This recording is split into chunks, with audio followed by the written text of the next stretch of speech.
Sandy, can you hear us? Yes, are you ready? We are. Thank you. Welcome to the Conservation Commission meeting of Wednesday, September 20th, 2023 at 6:30 PM. The Wareham Conservation Commission will hold a meeting under Chapter 131, Section 40 of the General Laws of Commonwealth of Massachusetts Wetlands Protection Act and/or the Town of Wareham Wetland Protection Bylaw Division 6 and any other applicable laws on Wednesday, September 20, 2023 at 6:30 PM.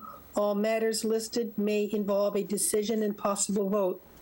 All hearings of the Wareham Conservation Commission are held simultaneously under the authorities of the Massachusetts Wetland Protection Act and the Town of Wareham Wetlands Protection Bylaw Division 6. Although a single decision of the commission is issued, it represents a separate decision under each authority. Roll call, please.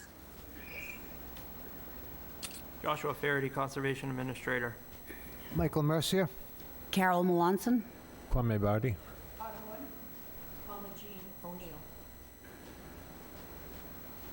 So Jessica's not online? It doesn't appear so, no. She told me she Okay. would be making it. All right, Sandy, thank you. Sandy, would you Yeah. like to take care of some of the continuances that we have requested, just to let people know? Is there one particular one, Josh, you want to start with? There's quite a few, actually. Well, then continued. Well, you tell me which one. Sure. You read it off and we'll start with that. Sure. So starting off with 10/14/16 River Terrace, we had previously continued them to October 18th, so I just wanted to make that note. 370 County Road has requested a continuance to our November 1st hearing, so we'll need a motion for that. To what date? November 1st. There's been a request for continuance for prime engineering for November 1st. Move to accept the continuance until November 1st, 2023. Second. I heard a motion and a second. All in favor? I have to do a roll call. Kwame, Yes. Michael, Aye. Autumn. Aye. Carol, Aye. Sandy, aye. Did I miss anybody? Nope. Okay, that's continued until 11/1. Yep. The next one would be off to Honet Road. They have requested a continuance to October 4th, waiting on our peer review. October 4? Correct. Okay, that's a request for a continuance for off top Hornet Road. Can I have a motion, please? Move to continue the hearing for Off to Honet Road until October 4th, 2023. Second. I have a motion and a second. All in favor? Aye. Carol? Autumn? Michael? Aye. Kwame? Aye. Sandy? 500 continued. And then the final one, you don't have to take a vote on it, but it's one of our enforcement orders. I've been in discussion with Jeffrey Johnson of 16 Widows Cove Road. He's requesting to come back on October 4th. He's currently working with an engineer and wants to supply us with a plan and a application. So that's And that was some clearing of vegetation? correct, and that's more of just a notification for anyone attending the meeting. It doesn't require a vote. Okay, so that will not be heard until October 4th when he comes back with a duly noted plan. Correct. Okay? Shall we start with the new hearings? Correct. Okay, Kwame? Okay, this is a notice of, wait a minute, let's see if I get the right one here. Okay, so this is RDA, okay. For Lisa Patolano, 35 Pleasant Street, Wareham, Mass. 02571. Demolish a existing docking and railings, installing new declining railings, decking railings, and existing frame to remain installed for new sonotube footings and grinder to add additional support to existing frame on map 51A, lot 140, 35 Pleasant Street, Wareham, Mass. Thank you. Is there anybody here representing this project? If so, come forward and identify yourself. Hello, my name is Benjamin Fippen. I'm here on behalf of Lisa Padalano. We're looking to install new decking and handrails on an existing frame, 35 Pleasant Street. Deck's already there. We're not changing the dimensions of the deck, simply putting new decking, new handrails, and adding a girder underneath to add additional support. All right. Josh, anything to say on this project? Nope, it's a pretty straightforward project. The recommendation from the staff would be a -2 and a -6 determination. Questions? I'm going to start with Kwame. No questions, thank you. Michael? Just a quick question. This project won't change the current footprint of the, would remain the same, that's all? Yep. Okay, that's all, thank you. All right. Okay, Autumn? No questions, thank you. Paula Jean? No questions, thank you. Is there anybody online or in the audience who would like to comment on this project? Hearing none? There's one. There's one, hold on. Oh, hold on.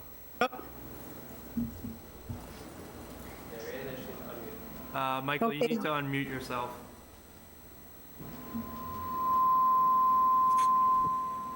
Hello, can you hear me? Yes. Hi, my name's Michael Raskin. I live at 33 Pleasant, and I just called. I wanted to be there, but I can't get there in time. But I just called to support the proposal. She's an awesome neighbor, and she's not, it's not going to have any effect on us next door. Okay. Thank you very much. Okay. Thank you, Michael. John, any others?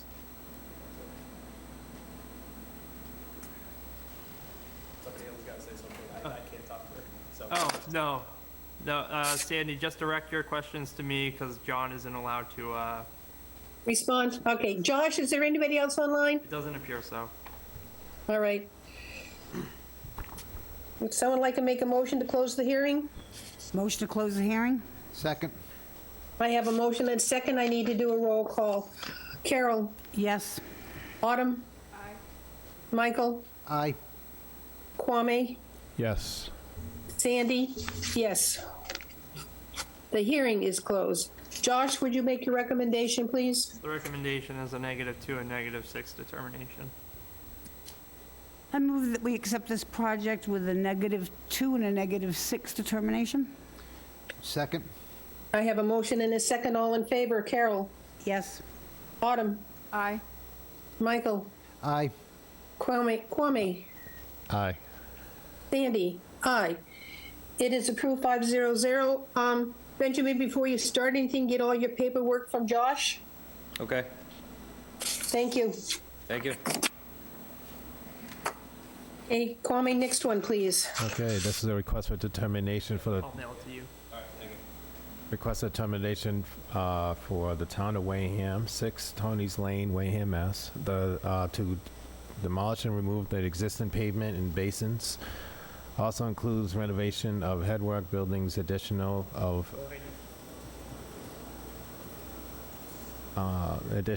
final clarifiers, return sludge pump stations, odor control systems, garages, as well as conversions of existing secondary clarifiers to sludge holding tanks. Okay, is there anybody here representing this project? Please come forward and identify yourself. If you're, there you go. They're presenting from online, Sandy. John will make them a panelist. Thank you.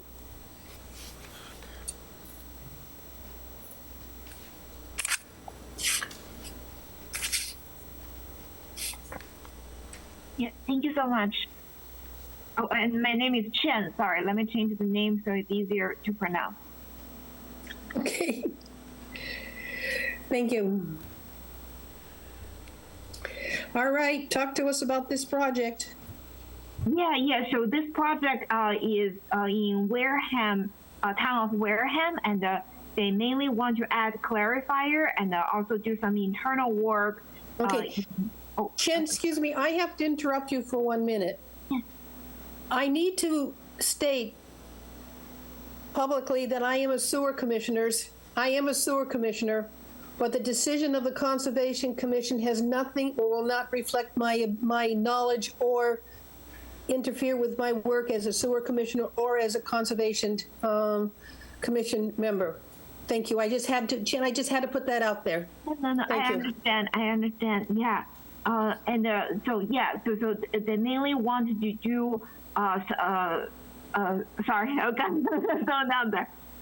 So they mainly want to add new clarifiers, and also we want to do some work in the garage. And also one of my coworkers who I believe is here, but not joining us yet, but Eric Woodley, he was talking to the Conservation District and had a walkthrough, and based on the walk at the time, it was determined that the wetland. Hey, Eric. Hey, you're here. So feel free to chime in, Eric. And it was determined that the wetland was not considered as part of the protection area. Sorry, I'm from Pennsylvania, so maybe the wording isn't correct. Eric, please feel free to chime in. You are muted. You have to unmute yourself. Hi guys, sorry about that technology. Yeah, so what we're proposing to do is to modify an area that had originally been designated as a stormwater management area as part of a previous NOI. And what we'd like to do is alter that area and then reroute stormwater to another existing stormwater basin.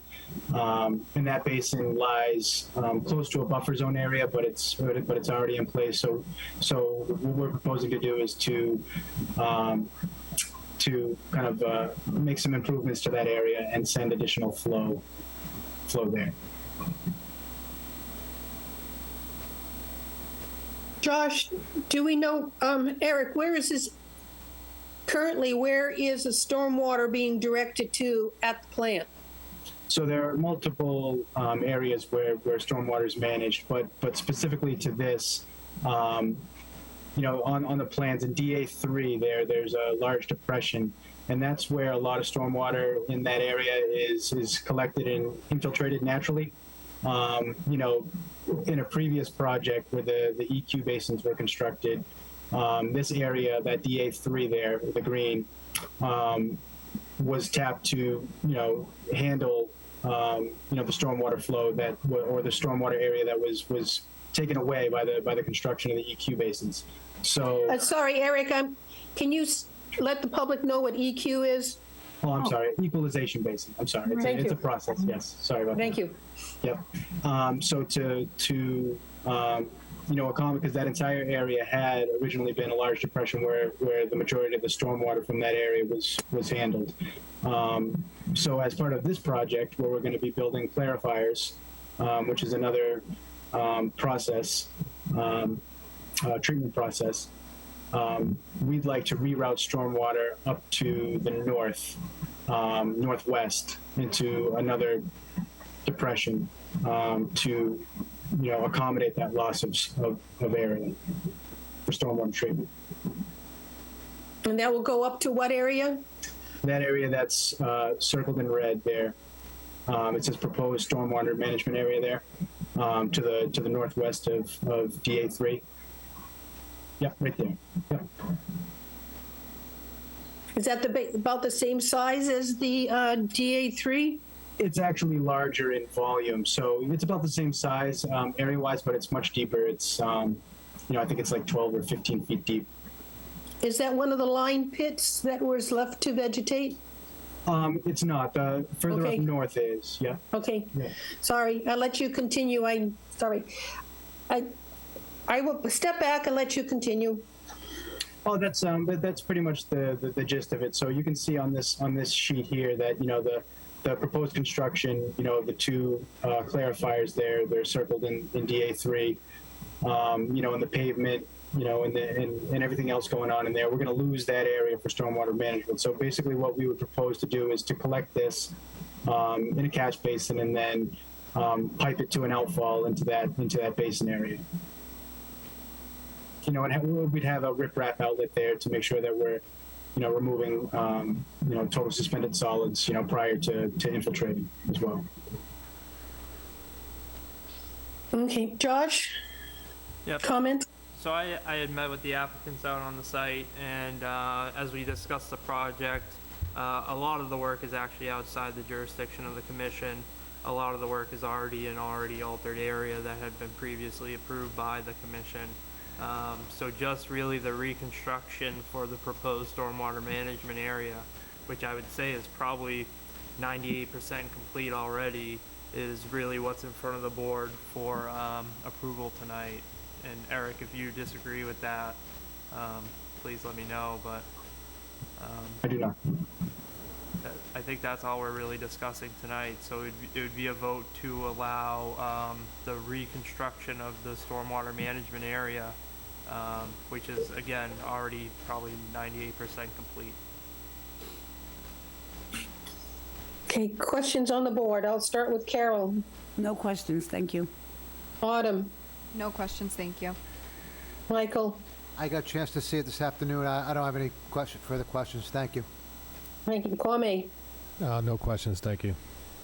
Paula Jean. No questions, thank you. My question is, if I take a look at the request for this RDA, it seems a lot more than just redirecting stormwater to a different location. Am I missing something? No, in that, do you mean the project description on the Yeah, application? the demolition and Yeah. removal of existing Yeah, pavement and basins? sure, Where are yeah. I'm sorry. Where are they now, and where are they being removed? Well, that's off to the west on the plan in D. So there's some demolition happening, but it's Outside of us, okay. outside of the yes. So, Josh- sorry. Sorry, so that, I'll ask Eric or Chen. So what is in this description for most part is outside of the Conservation Commission's responsibility? Yes, I may have written more than, I just want to be honest and make sure that we're not hiding anything, but maybe I wrote too much. Yes, Chen, as a sewer commissioner, I was quite surprised at the extent of this RDA. So you clarified that for me. So we are really just redirecting stormwater drainage to an existing management area. And it will eventually fall into the, into the ground, right? It's not going to be discharged any place. It will just eventually seep into the ground. Is that the intent? Correct. Okay. All right. So is there anybody online or in the audience would like to comment on this project?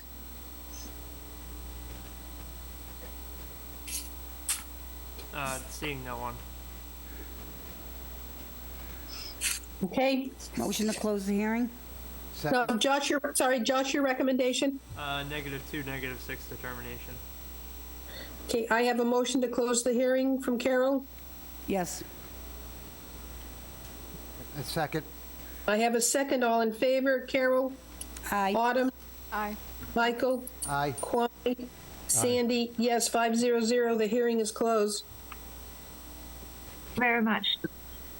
We're not done yet. We're just closing the hearing. Now we're going to take a vote on the project. Oh, sorry. Determination? Josh? 2 and 6. Motion to accept the project with a negative determination, number 2 and number 6. Second. I have a motion and a second. All in favor? Carol? Yes. Autumn? Aye. Michael? Aye. Kwame? Yes. Sandy? Yes, 500. The project is approved. So Eric and Jen, check with Josh before you start any of the work, okay? Okay, yes, absolutely. Thank you very much. Thank you. Thank you.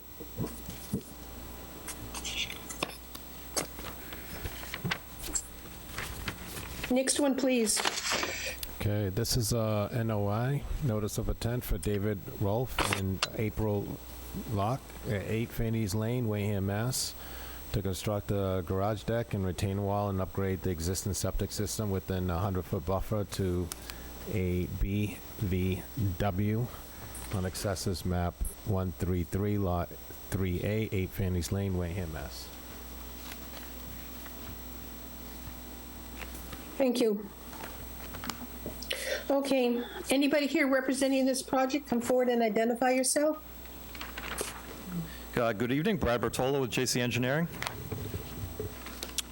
All right. Brad, you're up. Talk to us about the project. All right, thank you. Again, this property is located at 8 Fanny's Lane. Involves the construction of a garage addition and some other site improvements on the property, including some minor grading and a retaining wall across the back of the property.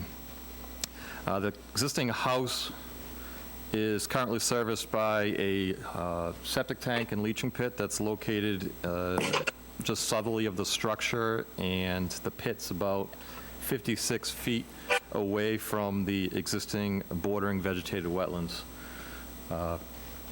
We're proposing, or the applicant would like to construct a garage shown in purple on the plan, which would be in the location of the existing septic system components. So as part of this project, we are requesting permission to install a new septic tank, pump chamber, and new leaching facility that will be on the street side of the garage, and it will basically almost double the setback from the wetlands. It'll be about 100 feet from the wetlands.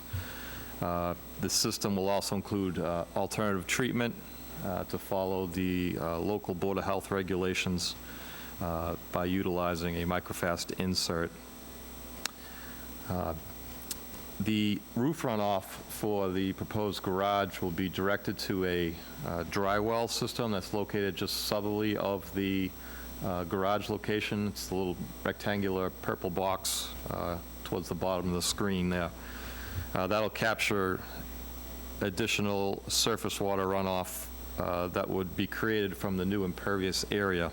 Currently, all the site pitches towards the wetland. It's pretty much all disturbed at this time. I think a lot of it's got a decent amount of wood chip area. So we are proposing to regrade and would loam and seed that area.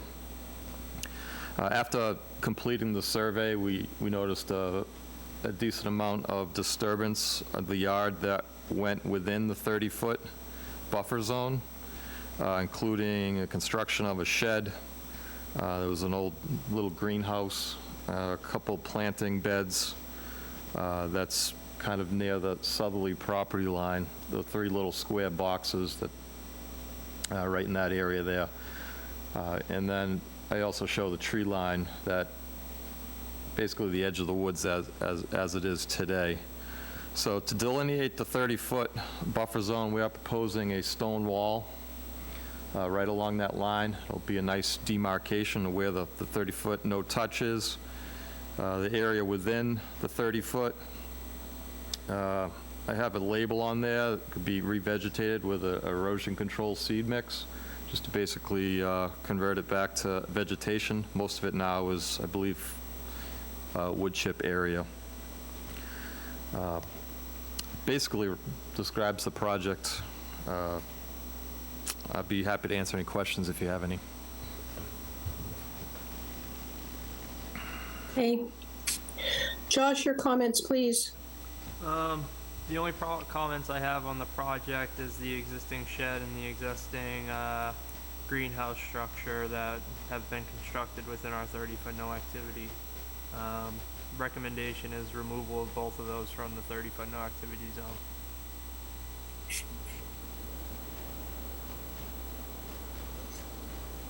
So that was to remove the shed and the greenhouse structure that's within the 30-foot. That's correct. Is there a time frame for that?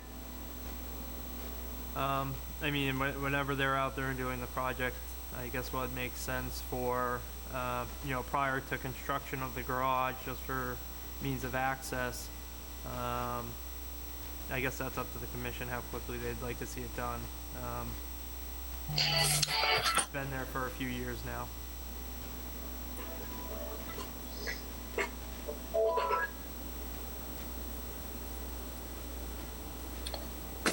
Sorry.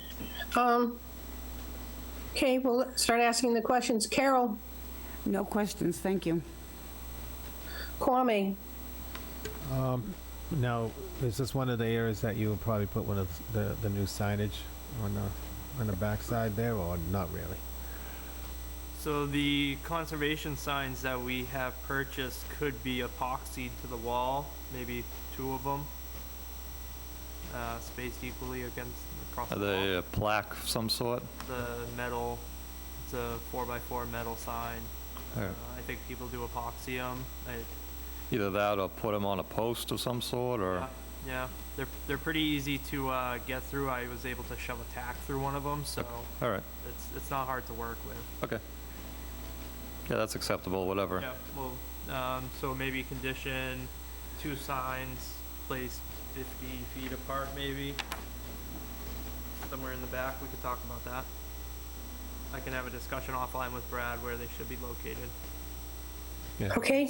Like, obviously, there's like no fence or anything to dictate where, what people are gonna do and how far they're gonna go into, so. No, but the retaining wall that they are constructing is right on the limit of work, and it does span the entire backyard, so I don't think the signs would hurt. I think it's a good compromise. All right. Michael, No questions, thank you.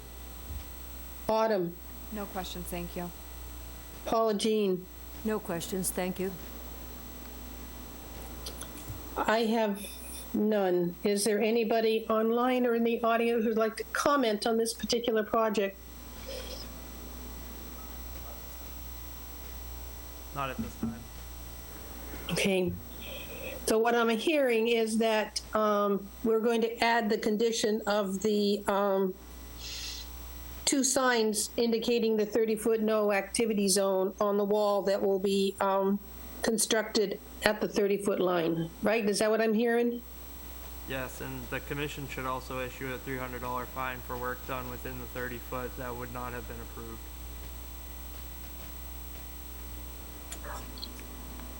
And we have them on the record of restoring the vegetation in that 30-foot no work zone once the 2 structures are removed. Okay.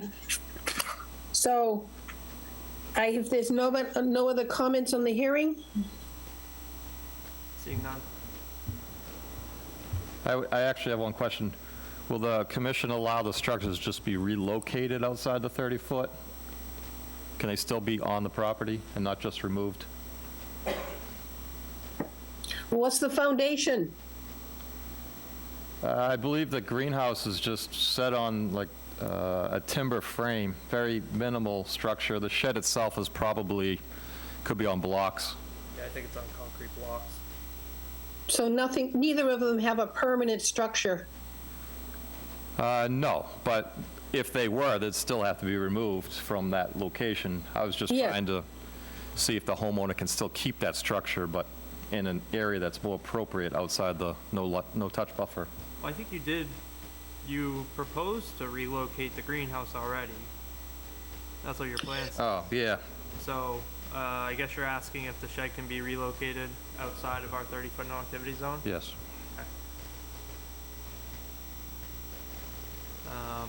We just want to see an updated plan of where the shed's going to be placed and actually the greenhouse.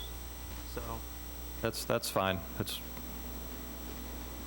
I'll speak to the property owner to see if he wants to keep them, first of all, and then if he does, where he'd like to construct them.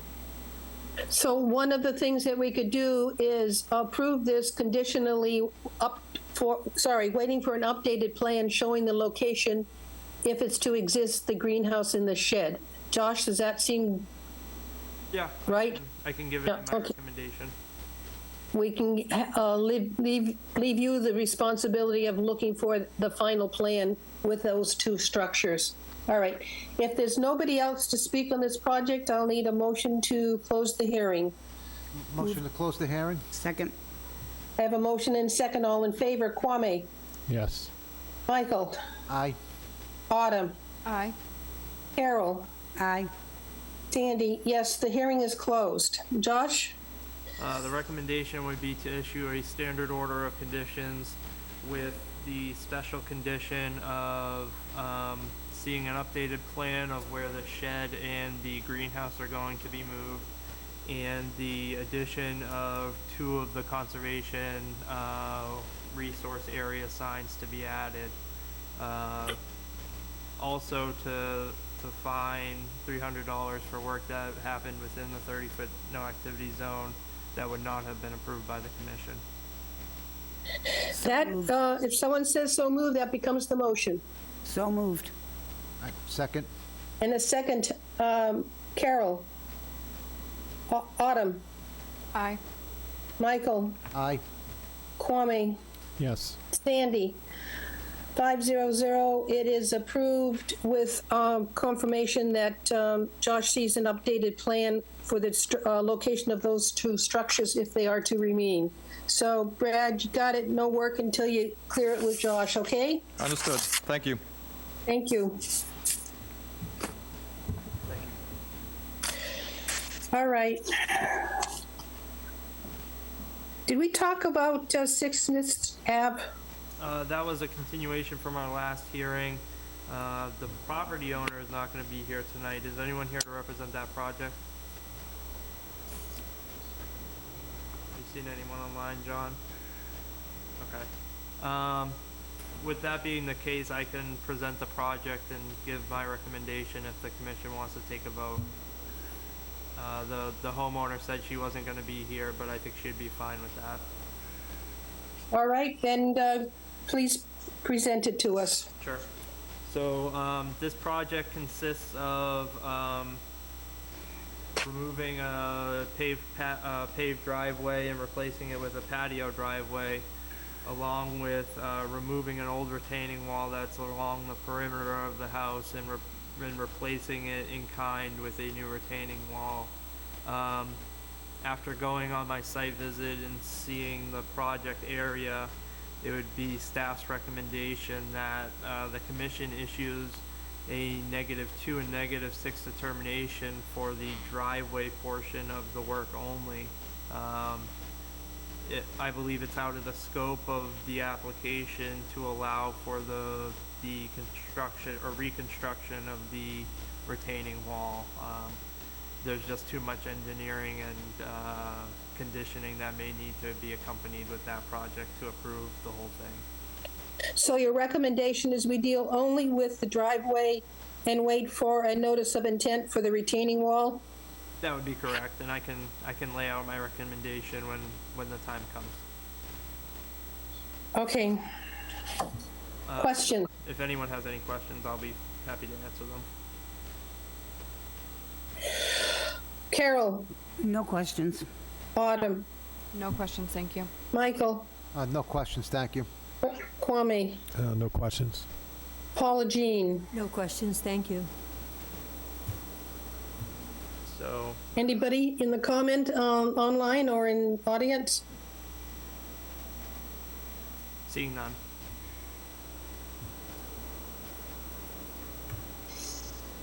Okay, so we are really taking this, breaking it into 2 components. One, we're here only to discuss and approve the remove the existing paved driveway and replace it with pavers. Correct. Okay. Yep. I need to close the hearing. Motion to close the hearing? Second. All in favor? Carol. Autumn. Aye. Michael. Aye. Kwame. Sandy, 500. The hearing is closed. Josh, your recommendation? So the recommendation of the staff would be to issue a -2 and -6 determination for the replacement of the driveway to a paver driveway. Then it would be the recommendation of the staff to issue a +4 determination for the reconstruction of the retaining wall. So moved. Second. A +4 means we denied. That's correct. The +4 is the work described on the reference plans and documents is within the buffer zone and will alter the area subject to jurisdiction under the act.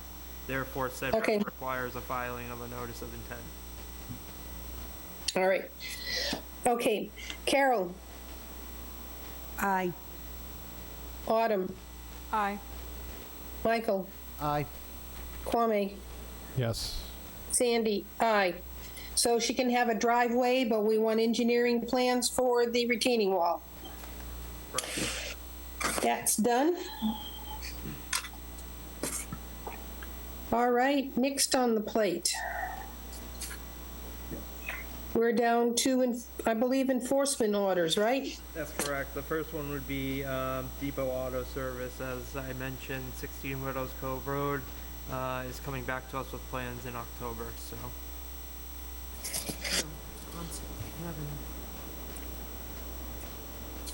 Is anyone here to speak to 447 Onset Ave? Anyone online? All right, next one, please. Yeah. So the next one is Kenneth Neves of 91 Glen Charlie Road.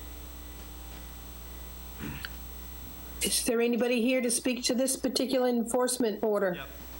Let me stop sharing so you can see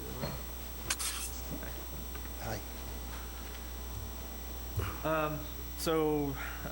Mr. Neves is in front of us tonight because of construction that happened within our 30-foot no activity zone. I will mention that the commission has seen Mr. Neves here previously, and the issues going on at his property and his neighbor's property have been in front of myself at least for a little while now. Because of, I think what this really all boils down to is stormwater management off of Glen Charlie Road onto both of these properties. Over the years, the properties along Glen Charlie Road have positioned themselves in a way that has allowed stormwater runoff to kind of congregate at the bottom of a hill on Glen Charlie Road, which then overflows one of our storm scepters into both of these properties. So while there is work that happened in our 30-foot no activity zone, and that's why Mr. Neves is in front of us tonight, what he actually did was he created a type of stormwater management system that allowed this stormwater runoff to prevent eroding of the properties into Spectacle Pond. I've talked to the DPW about the issues on Glen Charlie Road, and we're currently working with an engineer to figure out some type of stormwater management that's hopefully going to prevent these issues moving forward. While the commission has not allowed work within the 30-foot no activity zone, I think this should be a situation where maybe we consider to allow the work that Mr. Neves has put in place until the town can properly set up a stormwater management system, and then we revisit the work that was committed within our 30-foot no activity zone. And I'd be happy to answer questions from the commission. And Mr. Neves, if you have anything to add, feel free. I'm just asking for the permit. It's necessary, especially with the drain problem. I mean, you've seen it yourself. My neighbor channeled all the water from way up the street off her property down my little, I only have like a 4-foot spot, not even, I'd say 2 foot, where all the water from way down the street up the hill comes straight down after the drain floods, and it comes straight through under my cottage and down through. So it's only a 15-foot drain, and it's only got a wooden seat over it, so it's not, you can't see it. And I'm just asking for an emergency permit, if I could get that. Okay. Questions? Carol? No questions. Autumn? No questions, thank you. Michael? No questions, thank you. Thank you. Kwame? No questions, thanks. So, Josh, do you want us to have a vote to enforce the enforcement order, or do you want to delay this until we can get a response from municipal maintenance? So, they're currently working with the engineer to figure out what type of storm scepter would be appropriate in the road that would, hopefully prevent this issue from occurring in the future. This technically is still work that was done without a permit, and I think the commission needs to take a stance on that. So, the opinion from the staff is that we allow what was constructed to remain for the duration until the town can increase the storm scepter, and then, ask that the work be removed from the 30-foot no activity zone. So I would just say that it's, it's not any kind of structure that's in the ground. It's only a couple of blocks with a couple of drain going through it, and just wood over the top. There's probably less than 15 screws in it. It could be taken out in 2 seconds, but I mean, it is necessary. It's saving. Monday it rained continually all day, as you know, if you're in Wareham. It was all day. My neighbors, they had some erosion. I had none. So I'm just asking for, I think, reasonable to leave it alone. I mean, I'm sorry that I didn't put it in because I didn't really think it's a structure, because it's only a couple of cinder blocks with a drain going through it and wood over it. That's it. It's nothing. Nothing's screwed in other than the 15 screws probably in it. Yeah, unfortunately, the commission has taken a stance against work similar to this in the past, so to allow it to remain just for the fact that, it seems like it's doing no harm is against what the commission has already set precedent to. What I'm asking the commission tonight is to allow it until the town can replace the storm scepter, and then we revisit the issue. Sure, that would be, So, I would appreciate that. I think that's common ground for everyone to sit on. I agree. Like I said, I think the bigger issue here was the work done without a permit within our 30-foot no activity zone. And would you recommend a fine? The commission has taken a stance of issuing fines for work done without permits. Normally, it's a $200 fine for work done without a permit. And he would have to come with an actual permit in front of the commission. Even if we're saying if we're waiting for, because if we wait for this municipal maintenance to give us a solution, it will be removed at that time, correct? That would be my recommendation to the staff, So- correct? So you're looking at an RDA for the structure that exists plus a $200 fine? That would be correct. That's what the commission has previously done. All right. So my thing is, just because they did it before, that makes precedence that it has to be done again? To be consistent, yes. Okay, I think case by case should be reasoned out and fairly balanced of the punishment, Yeah. whatever it is. Ken, we're allowing you to keep it until the town comes I up to appreciate a that. solution. Yeah. Thank you. I mean, ultimately, if the town really wanted to take a hard... No, I know. the commission I'm wanted just- to, it would be I- to remove work from the 30-foot no activity zone. Right. But it wouldn't benefit the town either to remove it, because I'm saving a lot of erosion. Right? Okay. Trying to do something good. And we recognize that. That's why we're willing to But make why a should I be compromise, fined, is what I don't really understand. because it was work Because done it's without a precedent. permit. In our fee schedule and fine schedule, it says work done without a permit. But if I didn't put that up, right, all the water underneath my house, those houses are just a cottage, could be underwater, could break those blocks underneath the house. I had no choice to do it. Yes, you had a choice. You could have done an RDA, a request for determination, before you did any work. Well, I didn't really consider it really work, because Well- it's only a cinder blocks with a drain in it with a piece of wood over it. It's really nothing that I would consider construction. That's all. That's why I didn't think it was construction. Unfortunately, the commission does view work like that and Okay. has previously made All right, I'm decisions against it. here to take care of whatever you guys say is going to be the way it goes, it goes. I can't do Yep. anything. All I could do is express my feelings about the situation, Understood. and I take what you give me. Okay.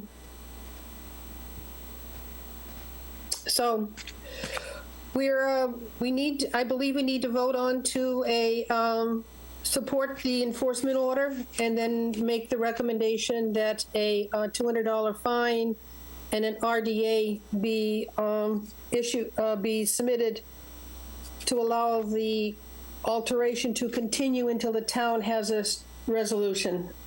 Thank you. That'd be correct. Is that right? Okay.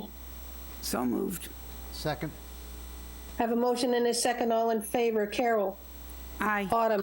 Aye. Michael? Kwame? Sandy? Done. Thank you. Thank you, everybody. Thank you, Ken. Next order of enforcement, please. Yeah, we'll talk. You too. Next on the agenda would be 317 Onset Ave, for the construction of stone walls within the 30-foot no activity.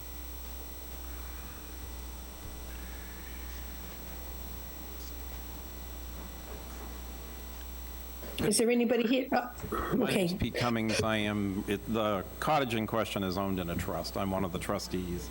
My sister, who just stepped to the bathroom, is one of the trustees also. So between her and I, we are both here to speak for the problem that Gotcha. you have.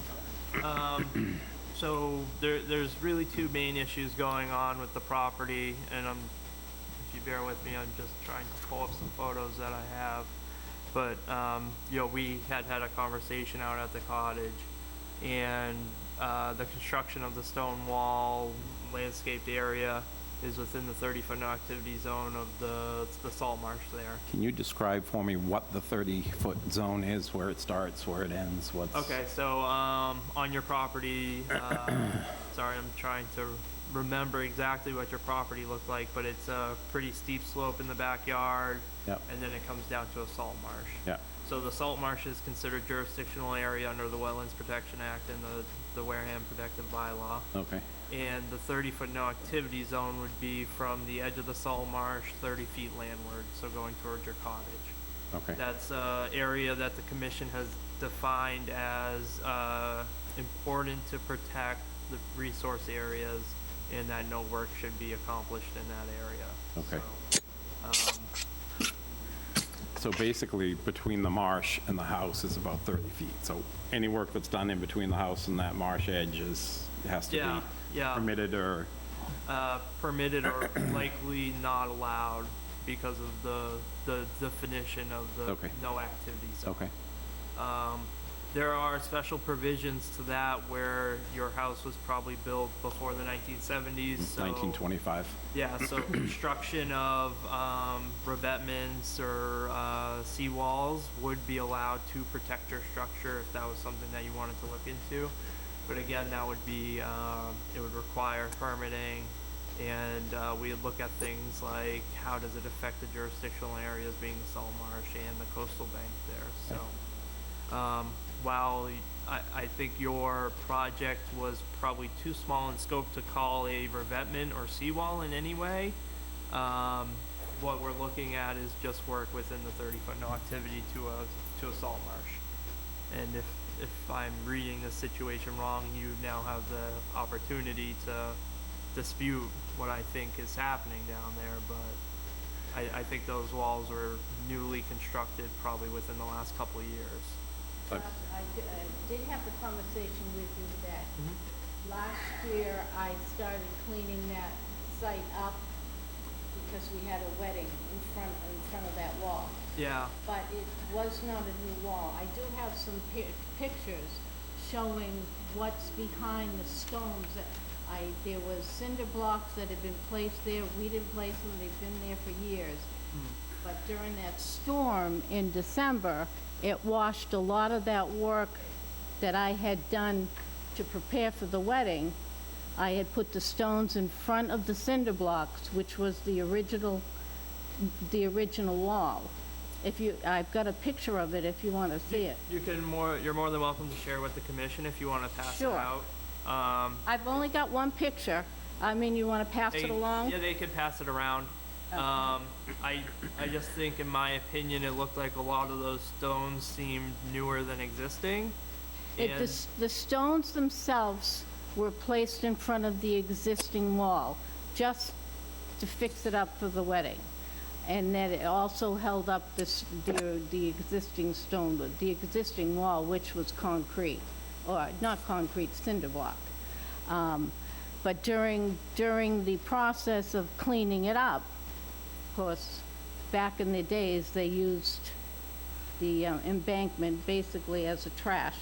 Yep, yep. So, I mean, I removed a lot of the trash in the process of cleaning up for the wedding and putting the stones in, but then when the storm came through in December, it washed a lot of that stuff out. So this past summer, I added an additional stone on top of the ones that were placed there, just to raise it up a little. So hopefully I wouldn't have any washout. But I will show the,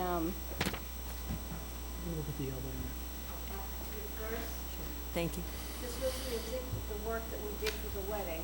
And then when the storm came through, it washed it all out, but it shows the existing wall that we placed the stones in front of.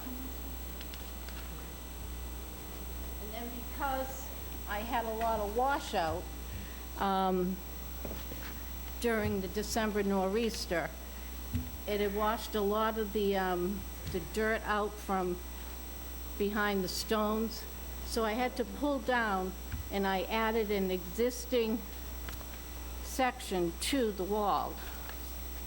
Let's see if I got it. Yeah, right there. Oops. You reckon the place? Yep. This was the nor'easter that came through, that was washing everything out. This is what it looks like now. Because I had to pull the dirt down to back up, and I put one extra layer of rock over the one section that you had, then I had to put a middle wall, basically, to hold back the top part. So that was the tide that was coming in this past summer.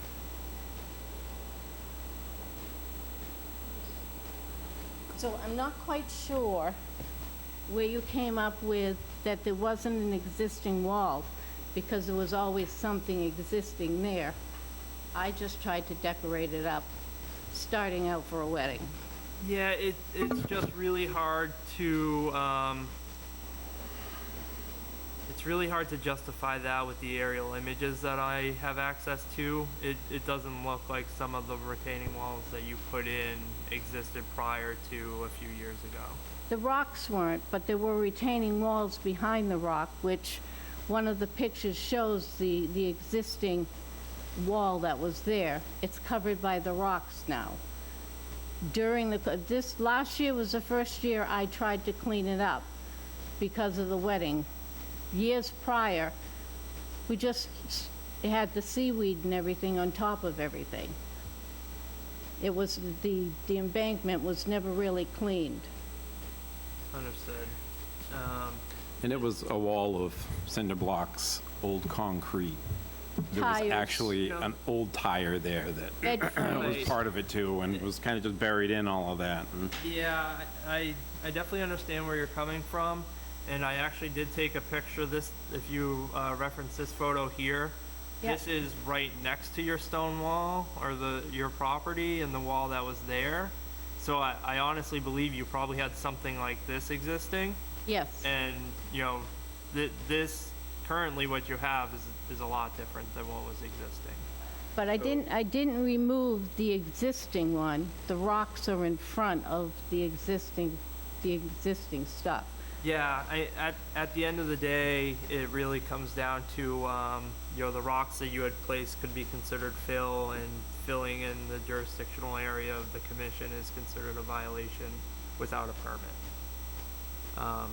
And I know you said you cleaned up the area a bit for the wedding, which, I mean, the commission recognizes that you own waterfront property and you want to enjoy it, and I don't think anyone is against that.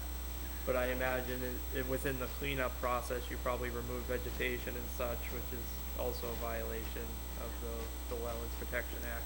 Well, no vegetation in front of the rocks was removed. No, maybe, yeah, maybe not further down, but the commission has taken a stance against it. Well, if you look on the far side, where I have the big daisy, I mean, that daisy's been there for years, and it's been held up by a wall.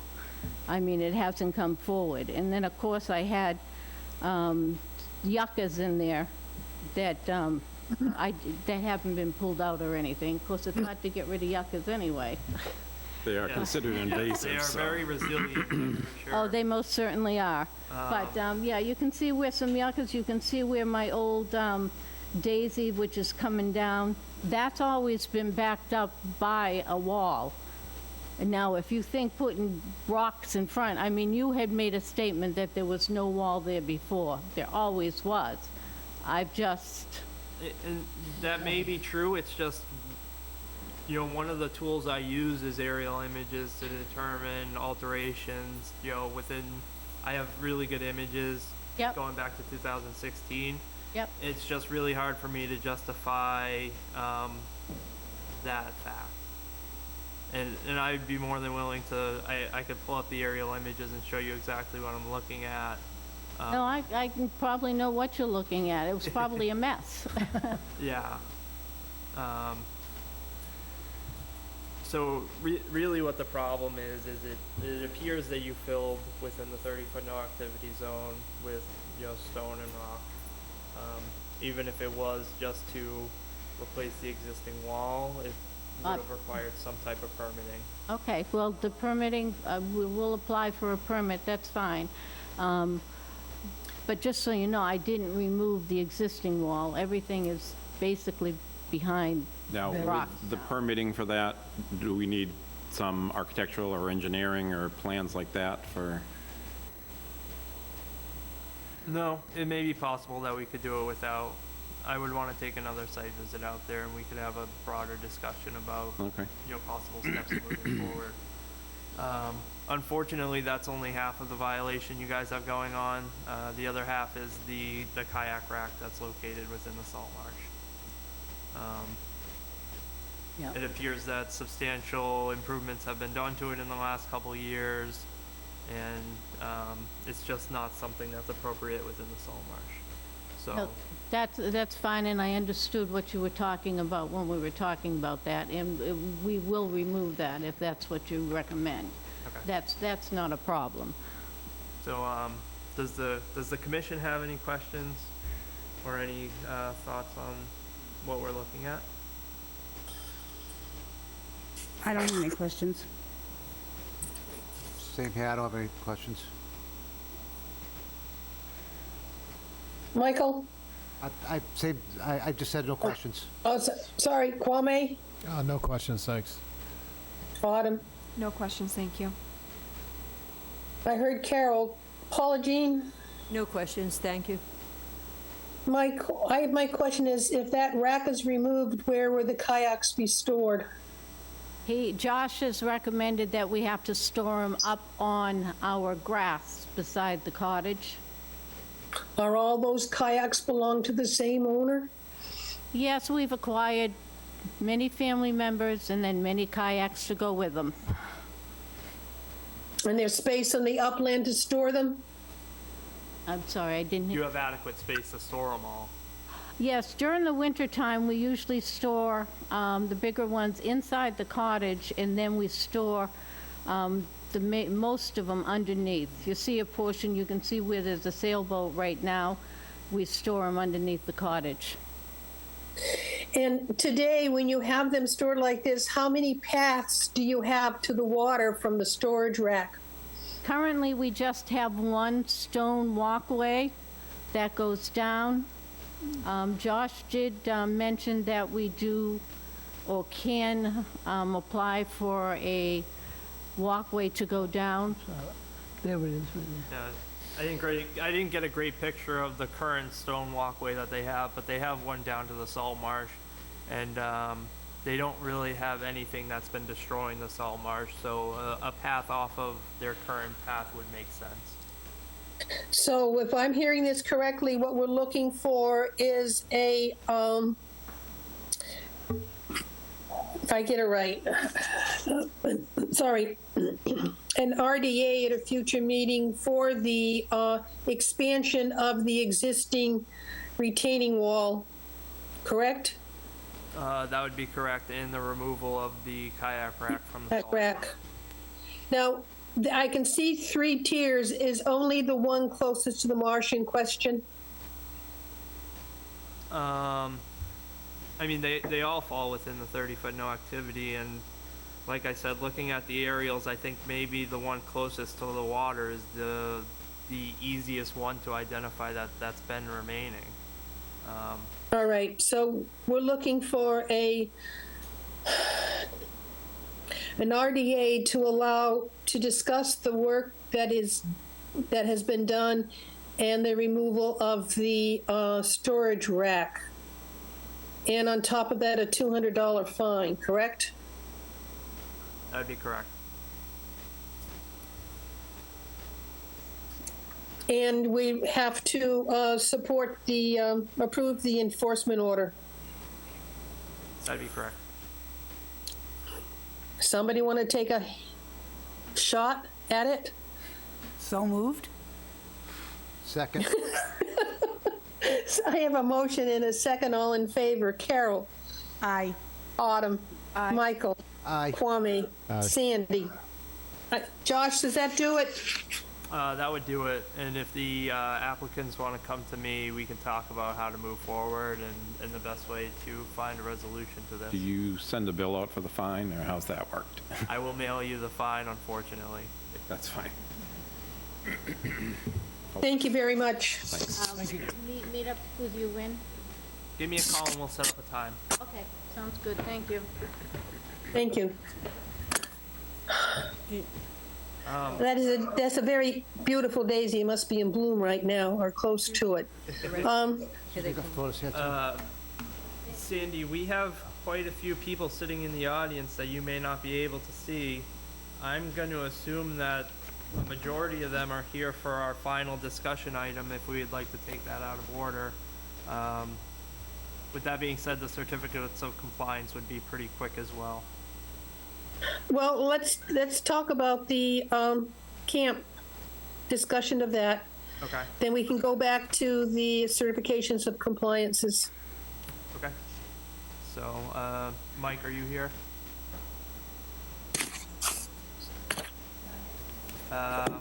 Okay, well, I guess Mike isn't here. He was going to speak on behalf of camp.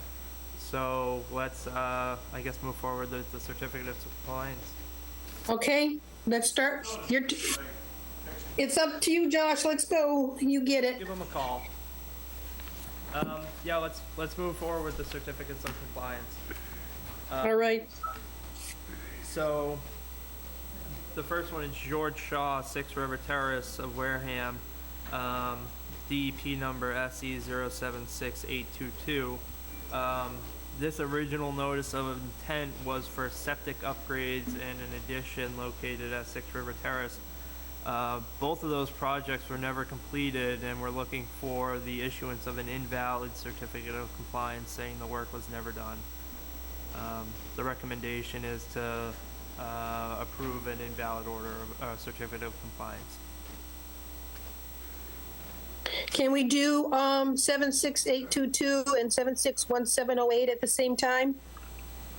Yeah, let me give the rundown for the SE0761708 was for the upgrade of the septic system, and that was in compliance. So it would be issue the invalid certificate of compliance for SE076822 and issue a complete certificate of compliance for SE0761708.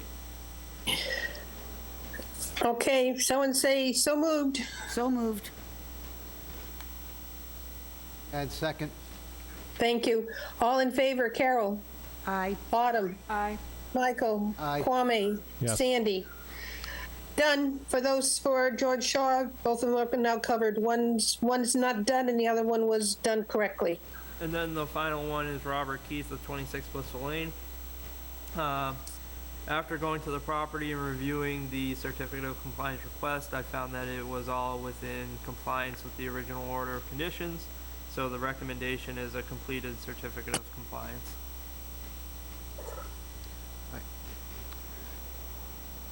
Come on, somebody, move it. Second. Did I hear a so moved? Yes. Yep. and a Okay, second. thank you. And the second, all in favor, Carol, Aye. Autumn, Aye. Michael, You got it. Kwame, Yes. Sandy, done. All right. Is there anybody here for camp yet?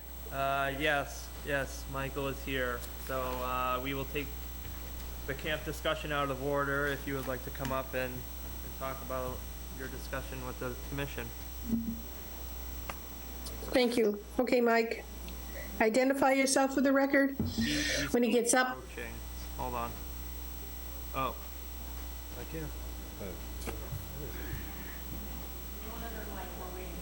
Oh, different mic, okay. All right, let's move forward with accepting the minutes then. I don't remember seeing minutes. Did I miss them? You may have, did anyone get them? I may didn't have get forgotten them, to no. Okay, I did Not not send send them them, out. send them. I didn't So see we them. will continue that to our next hearing. Sorry about that. I guess let's move on to item number 3 then. Yes. Denise has asked if she could be moved to an alternate member of the Conservation Commission, and we need a vote to support that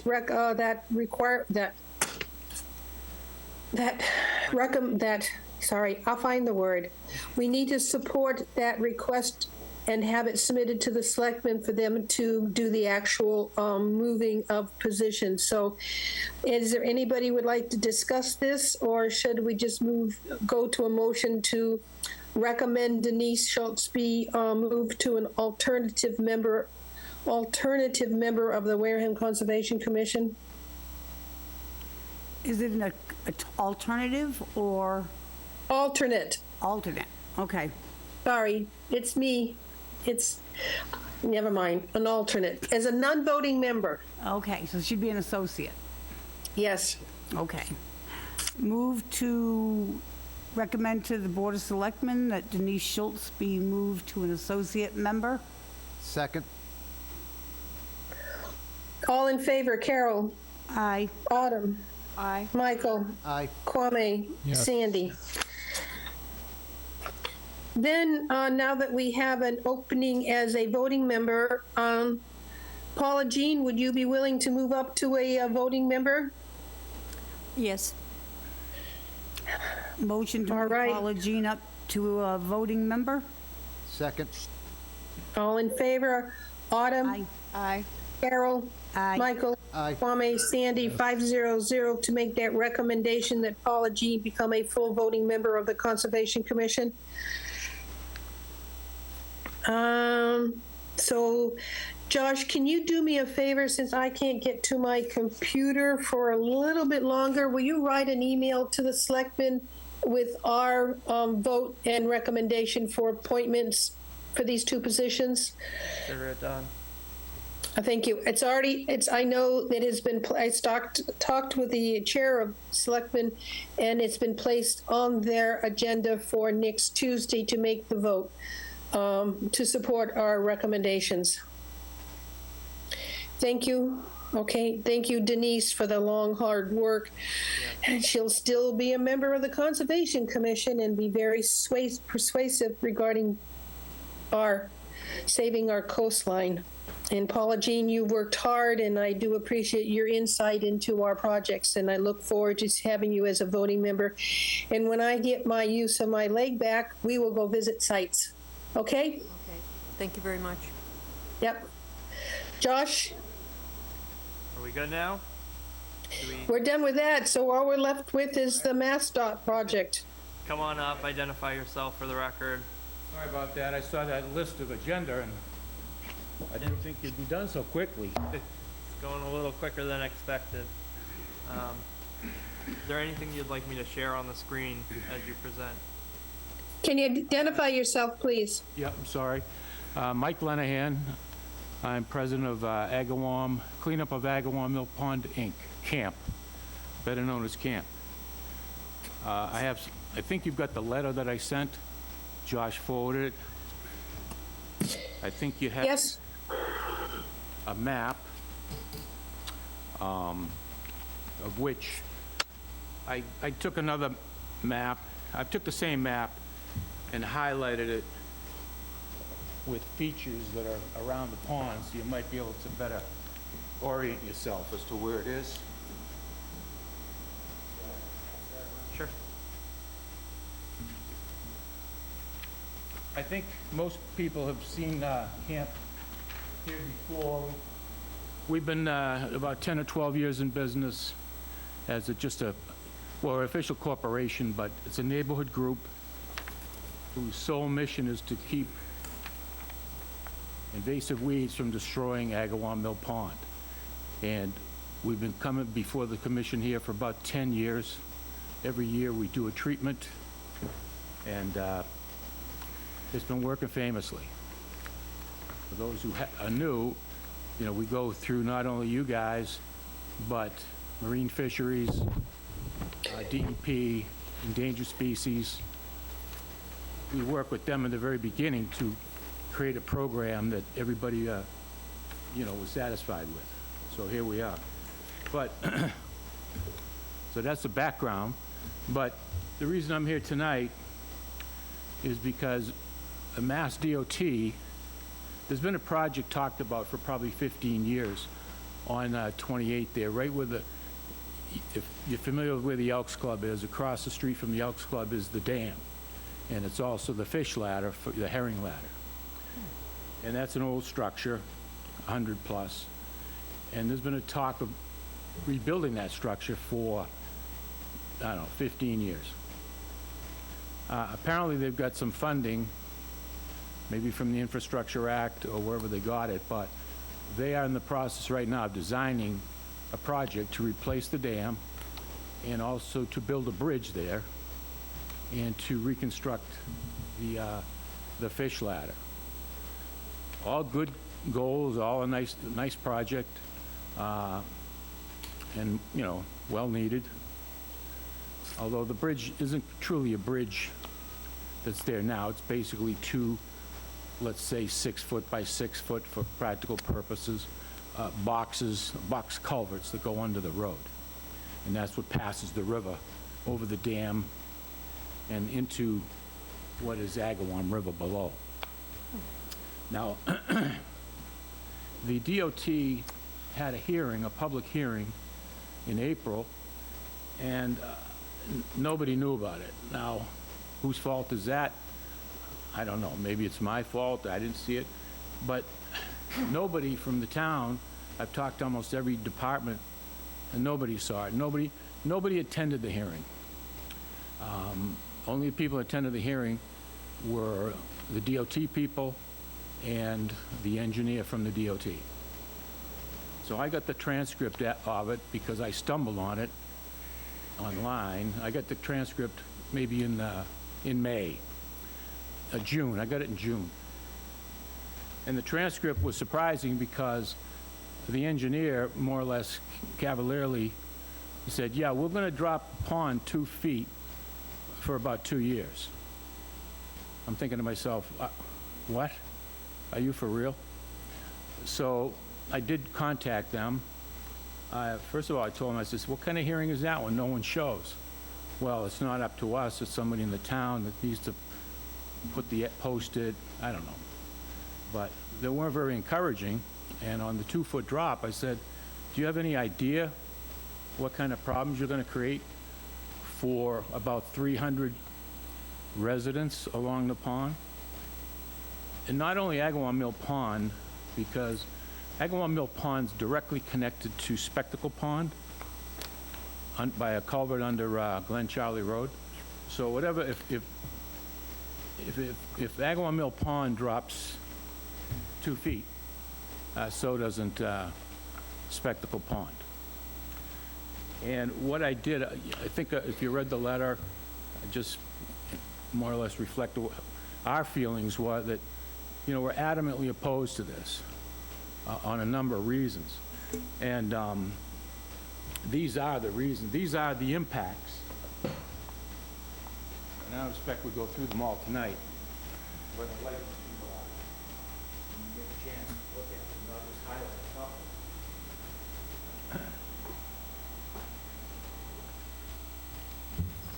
But think of the pond, it's a 150-acre pond, but it's pretty shallow.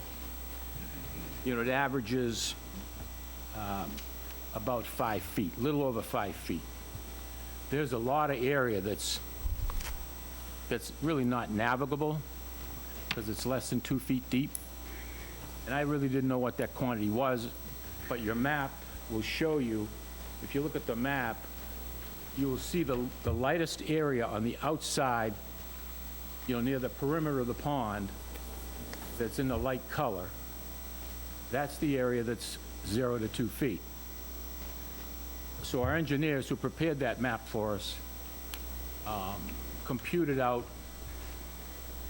you know, what the acreage is, and it's 41 acres. Now, 41 acres would be high and dry. Now, there's lots of drawdowns of ponds, you know, for short periods of time. Sometimes they draw them down in the winter so they can try to kill some weeds and things like that, you know, during the winter months.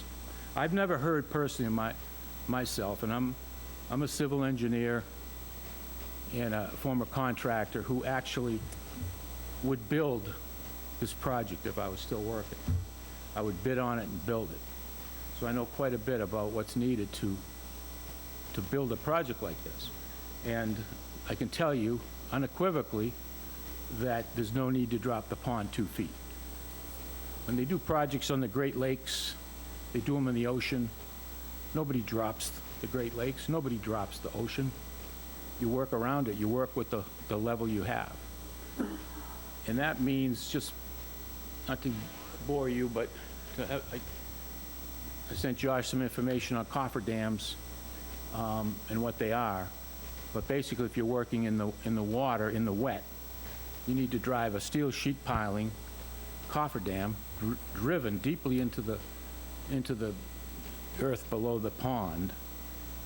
You're talking 25 or 30-foot long steel sheets. They thread together, and you build yourself a wall so you can work. Then you pump out inside of that, and then you build your project. And in the meantime, you divert whatever water you need to divert. In this case, they have 2 existing culverts that they can utilize to divert the pond, so they can pretty much, this pond should be able to operate completely as it always does, at the level it always does, during full-time during construction. Now, this project, like I think I told you, is estimated $20 million and 4 years long. But they only think they need to drop the water for 2 years. I think everyone's seen what's gone on at Cranberry Highway. Problems come up during a job. So I don't believe the 2 years. I think it's longer, but that's speculation. And so you can imagine the wetlands and the pond bottom being exposed for 2 years, 47 acres. Quite an outrageous even to start discussing it, you know, on their end. If you want to move a project along, you want to try to have the least impact. And aside from, you know, so I've written a few things here. First of all, you got recreational impacts. I know that's not really your concern here, but just to highlight, I mean, this pond is very active. Ever since we've cleaned it up, the state came along and put a $500,000 boat ramp there because now people want to go there, and they do go there. There's parking for 10 trailers, so fishermen bring in 10 boats. They have fishing tournaments in there. It's all kinds of people come in with their own motorboats, and they come in with lots of kayaks. Great pond to kayak at. So these aren't just, I mean, most of the people are local. I don't know where they all come from, but, you know, there's probably hundreds of them that come right from this town. And again, this pond, there's a lot of small houses on it. A lot of them have been converted. Most of them are year-round. Some of them are not. But there's probably, well, there is like 200 properties and homeowners surrounding this pond who will be impacted. Half of them or more have docks, and when you drop the pond 2 feet, you can just kiss the dock goodbye in your boat. I mean, with 43, 28% of the pond area is gone. You've got a smaller area to do anything in, and there's a lot of stumps in that. You got to know where you're going in that pond because it's shallow. When you get in shallow areas, your motors are going to hit up against a stump. And I've never been on it when it's 2 feet lower because I can imagine we're going to find a lot of new stumps. It will be pretty much unnavigable. Not even sure if you can get your boat in off the boat ramp because most everybody brings their boat in May and takes it out in the fall. Fishing, I mean, the fishermen, the same thing. They just wouldn't be able to fish. Swimming, forget it. This is a fully recreational pond that exists in East Wareham and is a resource for the whole town of Wareham. Now, to the meat of the stuff, which you guys have jurisdiction over, is the environmental impacts. I mean, to even think about proposing a project with 40 acres of wetlands impacted, I just don't even understand how they could possibly do it. But they are the state, and maybe they I'm not a lawyer, I don't know what laws they have, but I believe they have to follow the Wetlands Protection Act, and they have to come to you guys and explain the impacts and how they tried to avoid the impacts, mitigate the impacts. So the wetlands will, after 2 years, there won't be wetlands anymore. There'll probably be upland stuff growing there. And the whole composition of the chemistry of the mud and everything else will be changed. And whatever small life lives there, I don't want to get into too much. That's really, for you guys to know more about it than I do. But again, the fish, the flora, the animals, I mean, I'm not sure exactly how far they can crawl out to get water, from the edge of the, I mean, some places the pond will recede, 100 feet. Freshwater mussels, turtles, you read anything about that, you see that that's the type of thing that just destroys their habitat. The thing is the length of time. I mean, this is what it's all about, the length of time that causes all the damage. The herring migration, I'm not sure how they're going to deal with that. We have 100,000 fish come up there on the herring run every single year, and then they all somehow make it back out to the ocean, including the babies. So that's I'm sure they know that. They're not forgetting about that, but I really don't think the state or the engineers had any idea how this pond functions, how many people it impacts, or even the depth of it, to be quite honest with you. The algae. Now, here's the biggest problem. We've been working to make this water healthy and clean and get rid of these invasive weeds, and we've succeeded. But when you drop the water level 2 feet, you will increase the water temperature, and that's the key thing of how algae starts. It can flip it in a day. I mean, overnight, you can get an algae bloom that's, some of them are cyanobacteria. You've probably heard of that. I know you have.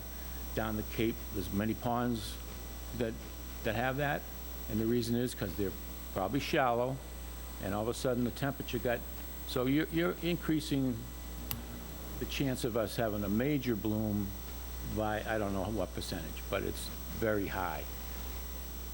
All the fish will be somewhat collected into a smaller area. They will suffer from the heat.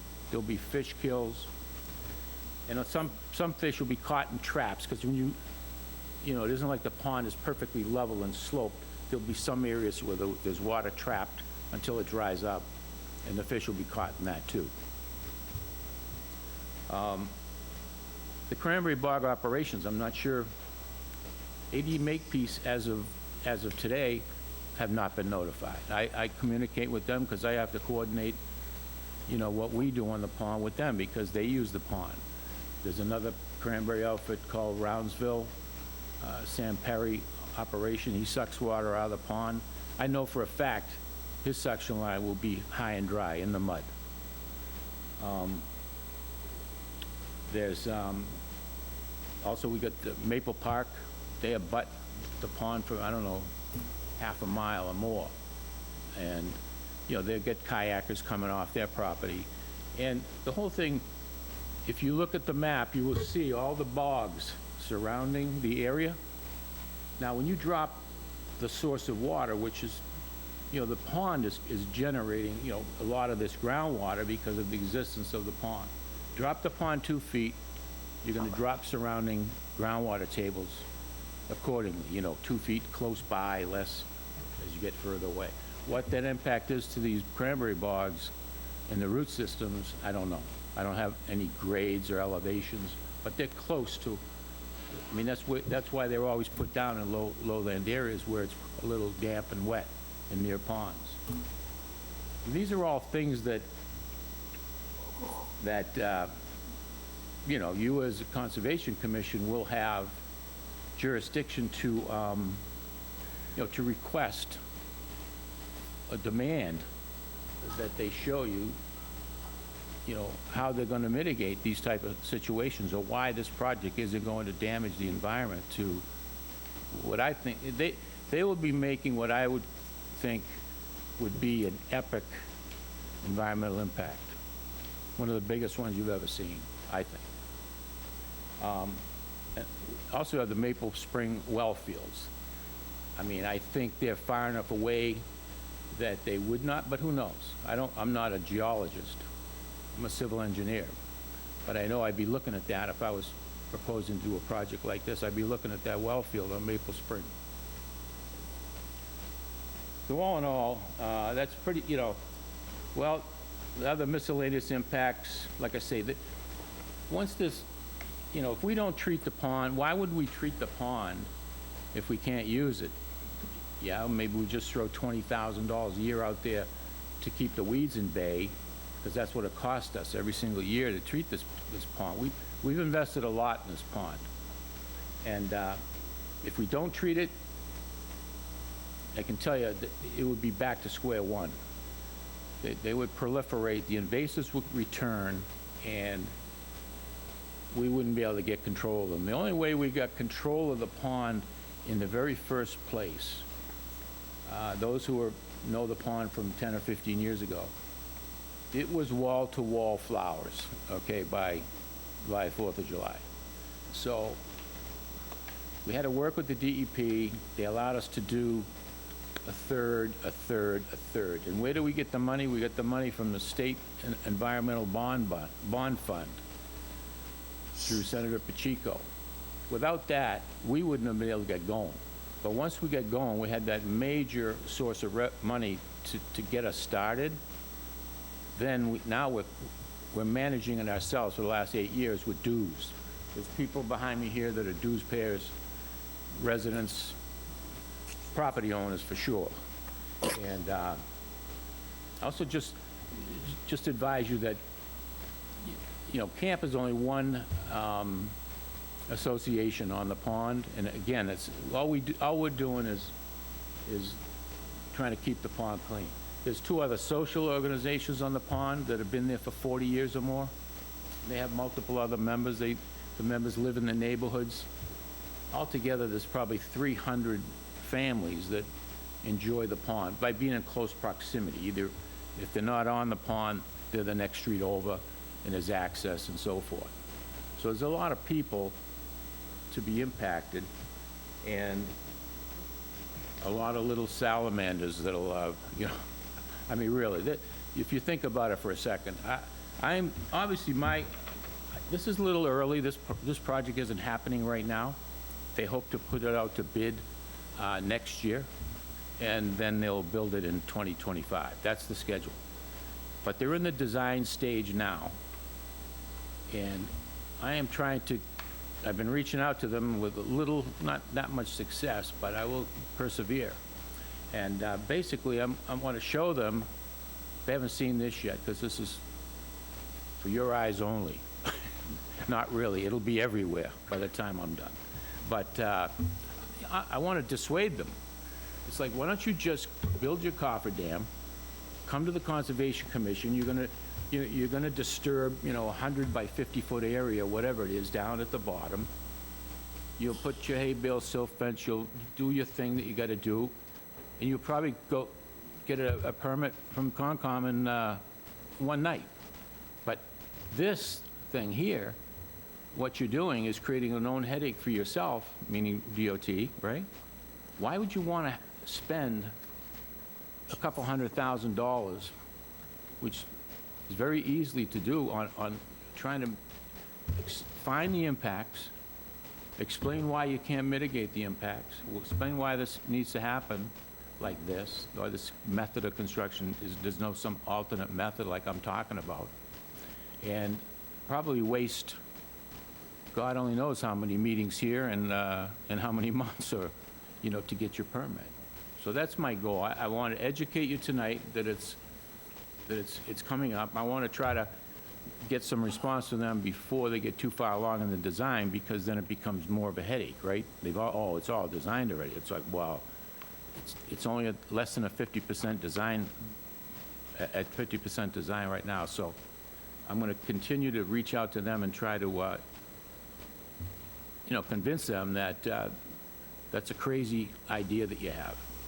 And it's going to cost the state and everybody else a lot more money for this project by the time you get it started. If you want to do the project in, let's say, $20-25, meaning the year 2025, whatever the inflation rate is then, you don't want to wait another couple of years to get this done, because God only knows how much it might cost then. So that's my spiel. I apologize for being a couple minutes late, and I definitely will answer any questions that anybody might have. But obviously, if they come in front of you, we will be here again. I'm hoping they never come in front of you for such a crazy idea. That's what I'm hoping. Okay, thank you, Mike. Mike, who are you reaching out to in Mass DOT? Where's that voice coming from? Wait a second. Okay. Oh, I see you. No, I don't see you. Hi, here. That's me. There you go. Oh, there you are. Ms. Slavin, how are you? Hi. Good, good. I'm sorry. Could you repeat that?